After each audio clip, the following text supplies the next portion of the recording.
Од 15 овој месец сите патишта ќе водат кон Ниш, каде што нашите ракометари ќе се борат за европскиот трон. Во конкуренција на Шведска, Чешка и Германија, Македонија ќе брка пласман за следната рунда. Познато е дека градот Ниш, кој е на само 200 километри од нашиот главен град, практично ќе биде окупиран од македонски навивачи, чија бројка се предвидува дека ќе достигне до 4000. Токму таа бројка, како и безрезервната поддршка на навивачите во секој момент, е нешто што според многумина ќе им помогне на нашите ракометари да обезбедат место во следната фаза. Со лидерите во нападот Кирил Лазаров и Наумче Мојсовски, тандем кој е на врвот на листата на стрелци во Лигата на шампионите. Сосема е реално да се очекува барем една победа во групата, доволна за следната рунда. Организаторите на ова европско првенство очекуваат атмосферата во и околу салата да наликува како онаа пред 3 години на европското во Хрватска, кога нашите навивачи практично ја освоија Европа.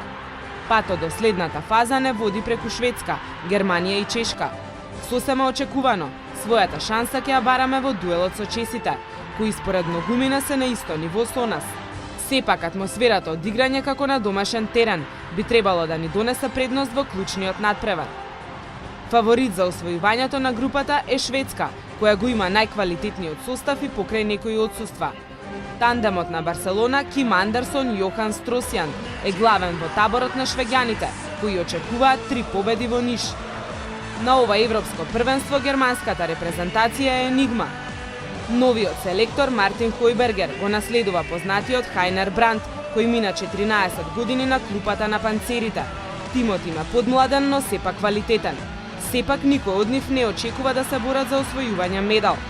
Првиот надпревар на европското првенство, нашата селекција го игра со фаворитот Шведска на 15 јануари, 2 дена подоцна ривалнија Германија, додека надпреварите во групата ги завршуваме со дуелот со Чешка закажан за 19 јануари.